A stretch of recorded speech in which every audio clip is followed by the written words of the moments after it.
چلیے آج بحری تاریخ کے سب سے پراسرار اور رونگٹے کھڑے کر دینے والے واقعات میں سے ایک کا ذکر کرتے ہیں۔ یہ کہانی ہے ایس اورنگ میڈان کی، ایک ایسا جہاز جو اپنے پورے عملے سمیت سمندر کی گہرائیوں میں کہیں گم ہو گیا اور اپنے پیچھے چھوڑ گیا صرف کچھ ایسے سوالات جن کا جواب آج تک نہیں مل سکا۔ تو آئیے اس گہری پہیلی کو سمجھنے کی کوشش کرتے ہیں۔ سب کچھ شروع ہوا ایک خوفناک ریڈیو پیغام سے، ایک ایسی ٹرانسمیشن جو مدد کے لیے ایک پکار بھی تھی اور ایک ادھوری الوداع بھی۔ تو کہانی کا آغاز ہوتا ہے کھلے سمندر میں، جہاں ایک پراسرار سگنل نے ایک گہری خاموشی کو توڑ دیا۔ ذرا تصور کیجئے، سال ہے 1948، فروری کا مہینہ، جگہ ہے آبنائے ملاقہ کا مصروف بحری راستہ، موسم بالکل صاف، سمندر ایک دم پرسکون، سب کچھ معمول کے مطابق تھا، جب اچانک آس پاس کے کئی جہازوں کے ریڈیو آپریٹرز کو ایک عجیب و غریب سگنل موصول ہونا شروع ہوا۔ یہ سگنل مورس کوڈ میں تھا، جو نقطوں اور لکیروں کا استعمال کرتا ہے۔ یہ ایک پرانا لیکن انتہائی قابل اعتماد طریقہ ہے۔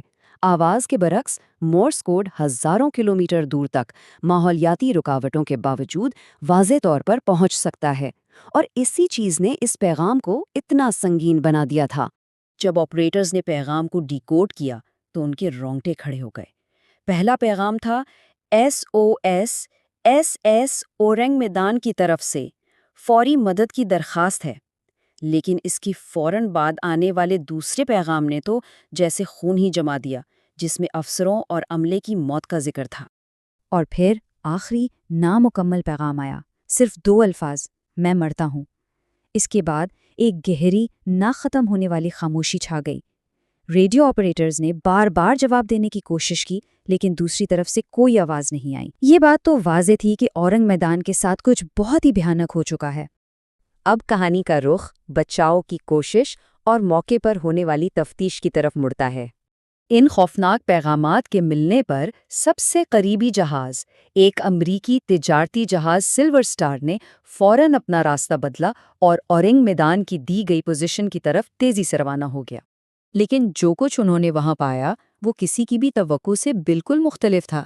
سلور سٹار کے عملے کو ایک تباہ شدہ جہاز کی توقع تھی، مگر اورنگ میدان بالکل صحیح سلامت تھا، پانی پر خاموشی سے تیر رہا تھا، نہ کوئی دھواں، نہ نقصان کے آثار۔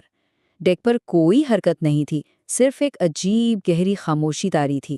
جب بچاؤ ٹیم اورنگ میدان پر چڑھی تو اندر کا منظر کسی ڈراونے خواب سے کم نہیں تھا۔ پورا کا پورا عملہ مردہ تھا، لاشیں پورے جہاز میں بکھری ہوئی تھیں، کپتان سے لے کر افسران تک، یہاں تک کہ جہاز کا کتا بھی مردہ پایا گیا، اور سب کے چہرے شدید خوف سے بگڑے ہوئے تھے، آنکھیں پھٹی ہوئی اور منہ کھلے ہوئے، جیسے انہوں نے مرنے سے پہلے کوئی ناقابل بیان دہشت دیکھی ہو۔ لیکن سب سے پریشان کن بات یہ تھی کہ کسی بھی لاش پر زخم یا چوٹ کا ایک بھی نشان نہیں تھا، لڑائی کا کوئی ثبوت نہیں تھا۔ یہ کیسے ممکن تھا؟ ایسا لگتا تھا کہ ان سب کی موت ایک ایسے خوف سے ہوئی تھی جس کا کوئی جسمانی ثبوت تک نہیں تھا۔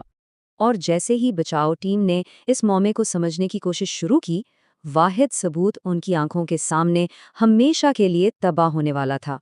سلور سٹار کی ٹیم نے فیصلہ کیا کہ اورنگ میدان کو قریبی بندرگاہ لے جایا جائے، لیکن جیسے ہی انہوں نے رسیاں باندھیں، جہاز کے کارگو ہولڈ سے دھواں اٹھنے لگا۔ دیکھتے ہی دیکھتے دھواں آگ میں بدل گیا اور بچاؤ ٹیم کو اپنی جان بچا کر بھاگنا پڑا۔ چند لمحوں بعد ایک زوردار دھماکہ ہوا اور اورنگ میدان اپنے تمام رازوں سمیت سمندر کی تہہ میں ڈوب گیا۔ اور پھر اس واقعے کا کوئی ٹھوس ثبوت نہیں بچا تھا سوائے سلور سٹار کے عملے کی گواہی کے۔ یہ معمہ اب صرف کہانیوں اور نظریات پر مبنی تھا۔ جہاز کے ڈوبنے کے بعد دہائیوں تک اس واقعے پر قیاس آرائیوں اور تحقیقات کا ایک نیا سلسلہ شروع ہوا۔ بھئی جب کوئی ٹھوس ثبوت ہی موجود نہ ہو تو سچائی کا تعین کیسے کیا جائے؟ اسی سوال نے کئی حیران کن نظریات کو جنم دیا۔ کچھ محققین کا تو یہ بھی کہنا ہے کہ اورنگ میدان نام کا کوئی جہاز کبھی تھا ہی نہیں، کیونکہ اس کا نام کسی بھی سرکاری شپنگ رجسٹر میں درج نہیں ہے۔ لیکن اس کی ایک وضاحت بھی دی جاتی ہے۔ دوسری جنگ عظیم کے بعد کا دور افراتفری کا تھا، اور بلیک مارکیٹ یا غیر قانونی اسمگلنگ کرنے والے جہازوں کے لیے جعلی نام استعمال کرنا یا بغیر رجسٹریشن کے چلنا ایک عام سی بات تھی۔ یہ کہانی وقت کے ساتھ ساتھ بار بار سامنے آتی رہی۔ 1954 میں ایک ڈچ اخبار نے اس پر ایک آرٹیکل شائع کیا۔ پھر 1958 میں CIA کو ایک خط موصول ہوا جسے 2003 میں ڈی کلاسیفائی کیا گیا، جس نے اس کیس میں لوگوں کی دلچسپی کو دوبارہ بڑھا دیا۔ اس واقعے کی وضاحت کے لیے 3 بڑی تھیوریز پیش کی جاتی ہیں۔ پہلی، خطرناک کیمیکلز جیسے پوٹیشیم سائنائڈ کا رساؤ جو دم گھٹنے سے فوری موت اور دھماکے کا سبب بن سکتا ہے۔ دوسری، جاپان کے بدنام زمانہ یونٹ 731 کے خفیہ حیاتیاتی ہتھیاروں کی سمگلنگ۔ اور تیسری، ایک مافوق الفطرت واقعہ جس کی طرف لاشوں کے وہ خوفناک تاثرات اشارہ کرتے ہیں۔ اگر منطقی طور پر سوچا جائے تو سب سے مضبوط نظریہ خطرناک کیمیکلز کا ہی لگتا ہے۔ یہ ممکن ہے کہ جنگ کے بعد جاپان سے مہلک کیمیکلز کی سمگلنگ کی جا رہی تھی اور حفاظتی اقدامات کی کمی کی وجہ سے یہ المناک حادثہ پیش آیا جس نے عملے کی جان لے لی اور آخرکار جہاز کو تباہ کر دیا۔